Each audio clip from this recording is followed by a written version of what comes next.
débutant, le moine novice, oscille entre la contraction et la mollesse, entre la tension inutile et la torpeur, toujours menacé de retomber dans son sommeil et ses rêves. Mais le maître, lui, ne dort pas.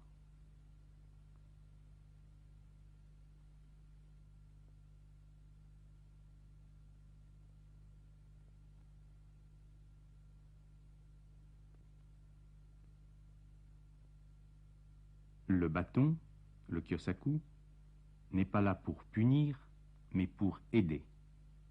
Parfois c'est le maître qui prend l'initiative du coup, parfois c'est le disciple qui demande à recevoir celui-ci. N'importe qui peut frapper avec un bâton, n'importe qui ne peut pas frapper avec le kyosaku. Connaître le point précis de l'épaule qui doit être touché demande science et maîtrise. Autant de disciples, autant de nature et de tempérament. Chacun doit être minutieusement guidé dans sa voie à lui, selon ses qualités et ses défauts, ses dons et ses lacunes.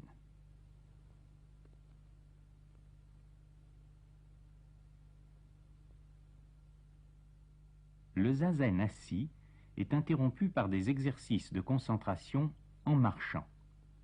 Cette marche, appelée Kin-hin, est particulièrement pratiquée lors des sesshin, des périodes d'entraînement intense où le zazen est effectué un plus grand nombre d'heures tous les jours. L'expiration, lente et prolongée, correspond à une tension. Le pied avant appuie sur le sol. Pendant ce temps d'expiration, la stabilité du moine est inébranlable, car la concentration de l'énergie se fait dans le bas-ventre, dans le hara. En même temps qu'il expire, au lieu de rentrer le ventre, le moine pousse au contraire les intestins. L'inspiration, correspondant au changement de pied, est un moment sans tension, un moment d'extension. C'est à l'inspiration, par exemple, que dans la pratique des arts martiaux, l'adversaire se révèle vulnérable. La position des mains, c'est le retournement de leur position dans la posture assise. Les paumes font maintenant face au sol. Pas plus dans le zen qu'ailleurs, la maturation ne s'effectue sans effort et une pratique assidue est indispensable.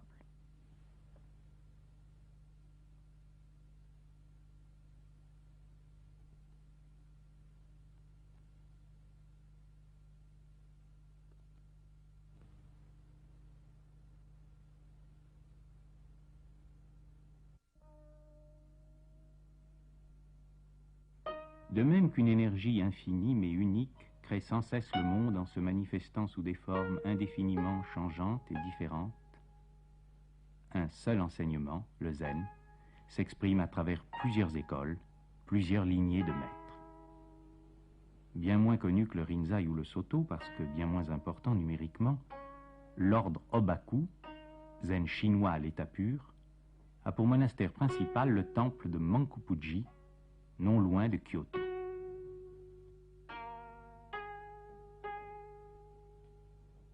Aujourd'hui, un de ses dignitaires les plus connus est le roshi, l'abbé Murache Gemmyo. C'est un homme actif, réputé pour les travaux qu'il a fait entreprendre.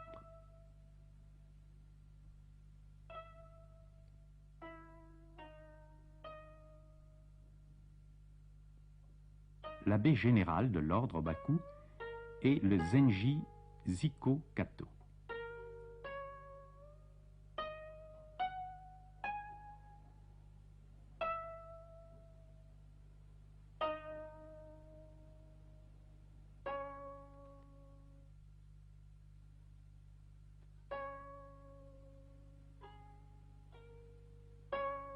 Le titre suprême de Zenji est confirmé par l'empereur du Japon lui-même.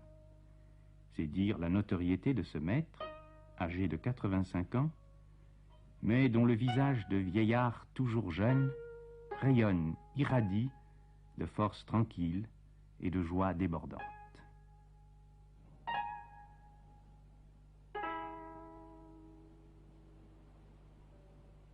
Le temple le plus célèbre de l'ordre Rinzai est le monastère d'Engakuji à Kamakura.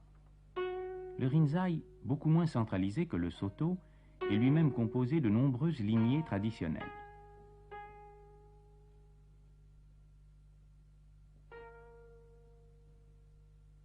Le chef de la fédération Rinzai est le Zenji Sogen Asaina, âgé de 82 ans, un des plus grands maîtres japonais contemporains.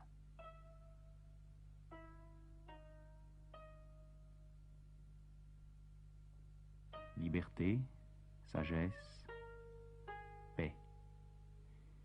Oui, mais quel chemin pour en arriver là, à travers ce que la tradition du Zen a toujours appelé le grand doute et la grande mort. Au temple de Nanzenji, à Kyoto, réside un autre maître Rinzai, le Roshi Zenkei Shibayama.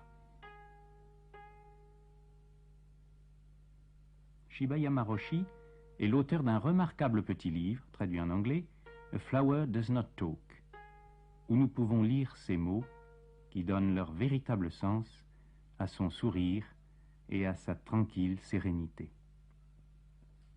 Dans le zen, l'homme doit aller au-delà de la dernière extrémité de lui-même et désespérer de lui-même comme de quelqu'un qui n'a aucune possibilité de s'en sortir. Trouver le vide en soi vient de cette expérience la plus amère qui, du gouffre du désespoir et de l'agonie, nous jette bas, corps et âme, devant l'absolu.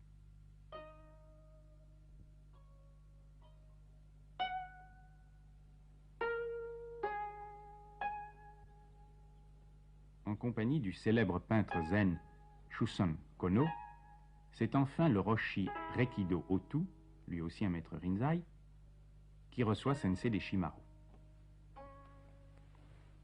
Taisen Deshimaru est un maître Soto, mais aujourd'hui plus que jamais, les deux ordres veulent témoigner ensemble de la vérité éternelle du zen.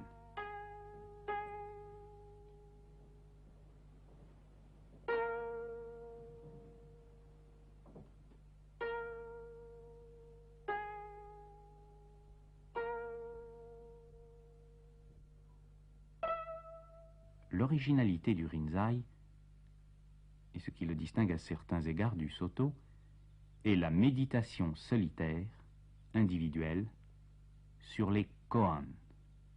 Le koan, technique d'éveil intérieur, est une proposition dont le sens véritable ne peut en aucun cas être saisi par le mental ordinaire, mais qui ouvre la porte de la réalisation transcendance mentale, la réalisation non dualiste.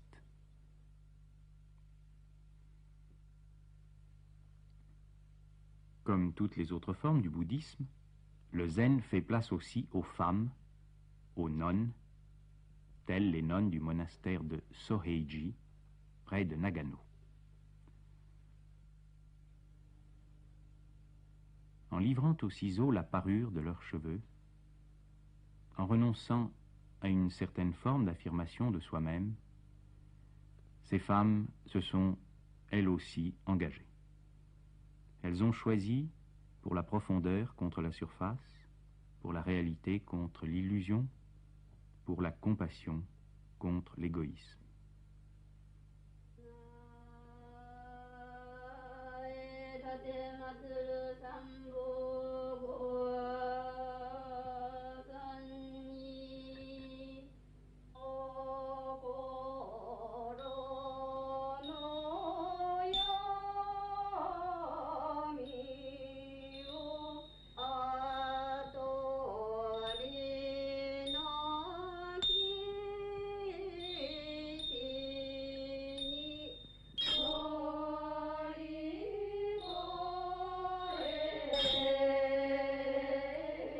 Ces femmes ne seront ni des épouses, ni des amantes, ni des mères. Une femme peut-elle accomplir son destin, atteindre son épanouissement parfait, sans avoir connu l'union avec l'homme, sans avoir mis d'enfant au monde? Seule leur joie qui demeure et leur paix qui dépasse toute compréhension pourraient nous répondre.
Si quelques grands monastères abritent 100 ou 200 moines, beaucoup ne réunissent qu'une poignée de disciples autour de leur maître.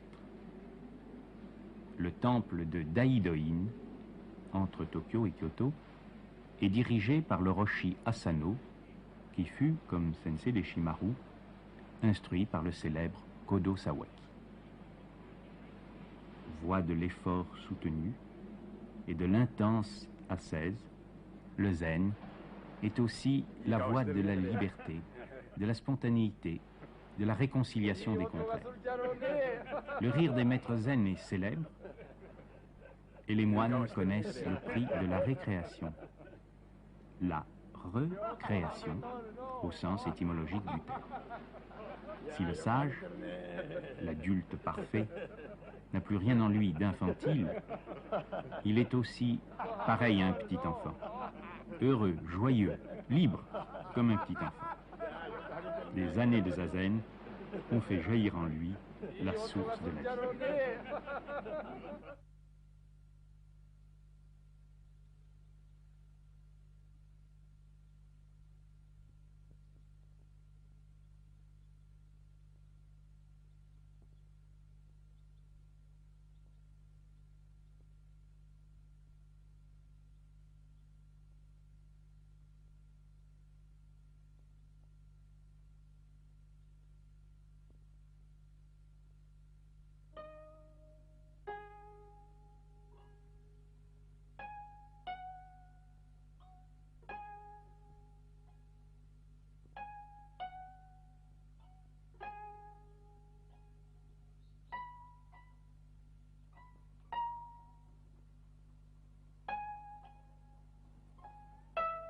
Au cœur des montagnes, enfoui sous la neige plusieurs mois par an, le monastère Soto de Kashiosan.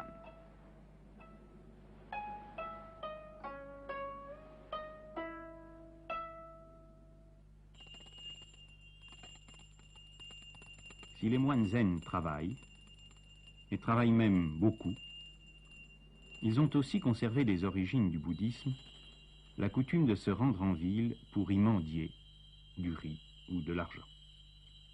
Le large chapeau de paille qu'ils revêtent à cette occasion leur cache le visage de celui qui donne ou qui refuse de donner.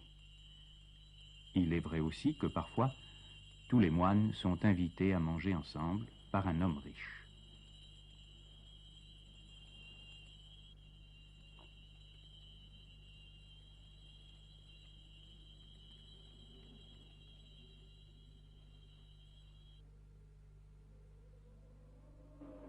Au travail, tous participent. Et, vu avec les yeux de ceux qui ne voient que les choses visibles, la vie est rude, très rude, la vie est dure, très dure, dans un vrai monastère zen. Mais nous sommes loin, oh oui, bien loin de toute trace de masochisme, de souffrance morbide, de déséquilibre. Tous les dynamismes de l'être, tous les aspects de l'existence, tous les besoins profonds de notre nature humaine sont harmonisés, assumés intégrer, transformer, transcender. Sous la responsabilité de l'abbé, qui participe lui-même à ces agapes fraternelles, le saké, de l'alcool, oui, la boisson nationale des Japonais, pénètre parfois au monastère.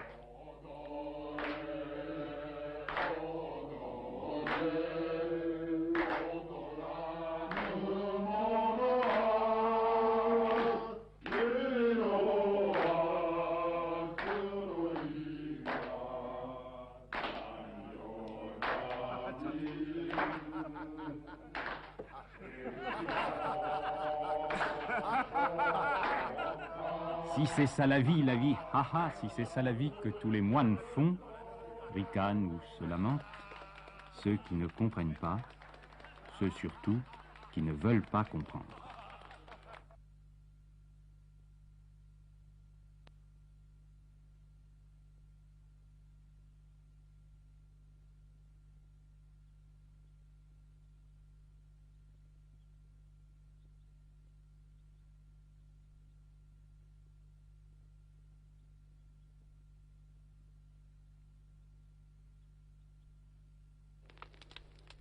Le monde, l'ensemble du monde, change et change très vite depuis la fin de la dernière guerre mondiale. Le mariage des prêtres est à l'ordre du jour dans le catholicisme. Il l'est aussi dans le bouddhisme zen.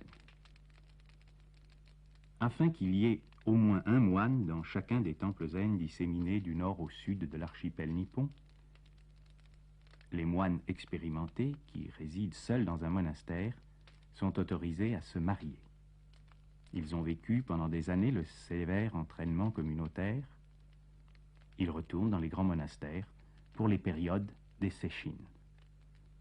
Ils peuvent officier comme pasteurs pour les laïcs lors des enterrements. Ils sont là, présents, parmi le peuple japonais. Le plus âgé des deux hommes qui entourent Taisen Deshimaru, soumis à l'ancienne règle du célibat, n'a pu être ordonné moine puisqu'il était marié. Mais il n'en est pas de même pour son fils, qui a femme et enfants. Les générations se succèdent, le feu naît, brûle, s'éteint, mais le zazen demeure.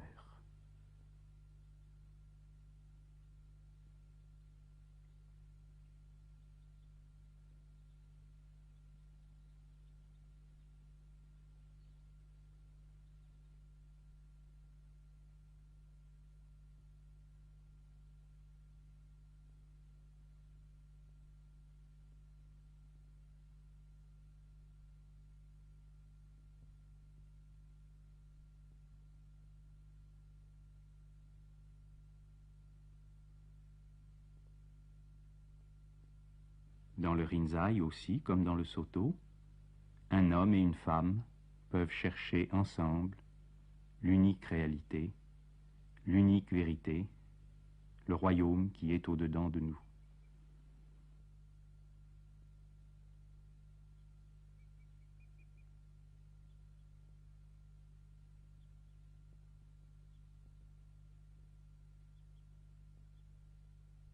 Il y avait deux âmes, il n'y en eut plus qu'une. Comme sont un, toujours et partout, le maître et le disciple.